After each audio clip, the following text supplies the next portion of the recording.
नमस्कार फ्रेंड्स, मैं आपकी दोस्त, आपकी कोच, आपकी होस्ट एडवोकेट प्रज्ञा भूषण आज हाजिर हूँ एक ऐसे जनरलाइज्ड सवाल को लेकर के जो बहुत से लोग मेरे कमेंट बॉक्स में, मेरे यूट्यूब चैनल्स पे, मेरे सोशल मीडिया पे अक्सर पूछते हैं।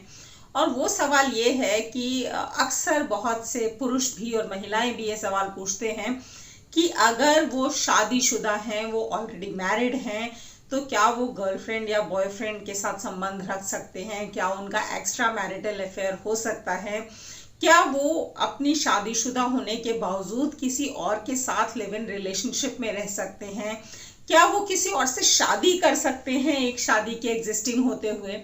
तो आज मैं इन्हीं सवालों के जवाब देने वाली हूँ। अगर आप नए हैं मेरे चैनल पे या आपने अब तक मेरे चैनल को सब्सक्राइब नहीं किया है तो फटाफट से इसे सब्सक्राइब कर लीजिए ताकि इस तरह के यूजफुल वीडियोस आपसे मिस ना हो। नोटिफिकेशन के लिए बेल आइकन जरूर प्रेस कर लीजिएगा। तो दोस्तों, जवाब इस बात का देना है कि क्या शादीशुदा होने के बावजूद आप किसी और से शादी कर सकते हैं? पहला सवाल यही है।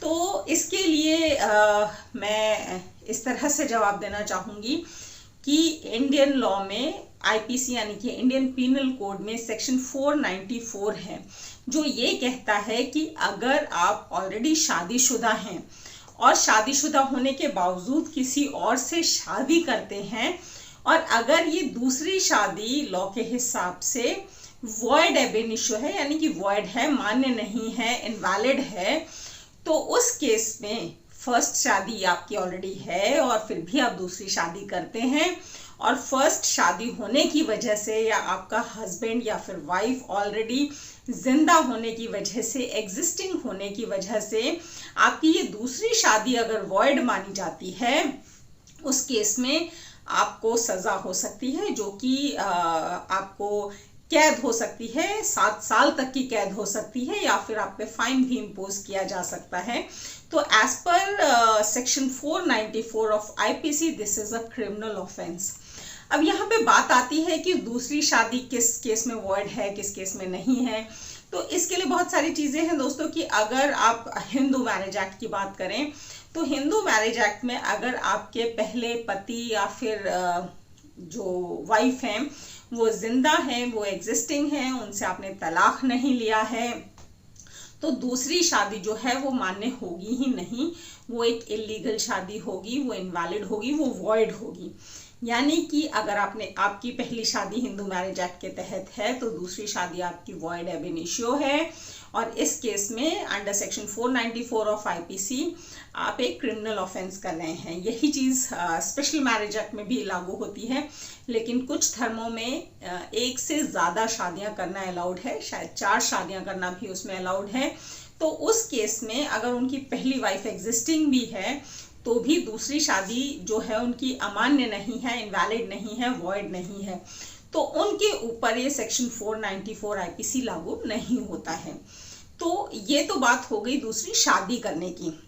अब बात करते हैं कि बहुत से लोग ये पूछते हैं कि हमारी शादी है, हम दूसरे व्यक्ति से शादी नहीं करते, तो क्या हम प्रेम संबंध बना सकते हैं, एक्स्ट्रा मैरिटल अफेयर कर सकते हैं या किसी दूसरे व्यक्ति के साथ मतलब अपने पति के होने के बावजूद किसी और मर्द के साथ या फिर पत्नी के होने के बावजूद किसी और फीमेल के साथ लिव इन रिलेशनशिप में रह सकते हैं कि नहीं रह सकते? तो दोस्तों, पहले हमारे इंडिया में adultery was a criminal offence, लेकिन अभी recently honourable Supreme Court of India ने एडल्ट्री का जो लॉ है उसे रिपील कर दिया है, अब वो मान्य नहीं है। तो ऐसे में शादीशुदा होने के बावजूद अगर आपकी गर्लफ्रेंड या बॉयफ्रेंड है या आप किसी दूसरे व्यक्ति के साथ प्रेम संबंध बनाते हैं या फिर आप किसी दूसरे व्यक्ति के साथ लिव इन रिलेशनशिप में रहते हैं, in spite of the fact that you are already married, this is not a criminal offence because adultery has already been repealed by honourable Supreme Court of India. अब ये एक crime नहीं है। हाँ, ये डिवोर्स का ग्राउंड जरूर है। तो आप ऐसा नहीं कह सकते हैं कि इससे कोई फर्क नहीं पड़ता है, क्योंकि अगर आप एडल्ट्री कर रहे हैं अपने एग्जिस्टिंग वाइफ या हस्बैंड के साथ तो वो उनके लिए डिवोर्स लेने का एक बहुत ही सॉलिड ग्राउंड बनता है। लेकिन ये क्रिमिनल ऑफेंस नहीं है। आप या आपका जिससे भी प्रेम संबंध है उसके ऊपर कोई क्रिमिनल एक्ट लागू नहीं होता है, कोई क्रिमिनल लॉ लागू नहीं होता है और आप लोगों के खिलाफ क्रिमिनल कोर्ट में कोई एक्शन नहीं लिया जाएगा। तो ये लॉ है। इसके अलावा भी इससे रिलेटेड अगर आपके कोई क्वेश्चंस हैं, कोई कंफ्यूजन्स हैं तो ज़रूर पूछेगा। आज के लिए इतना ही। थैंक यू, धन्यवाद, नमस्कार, शब बखैर।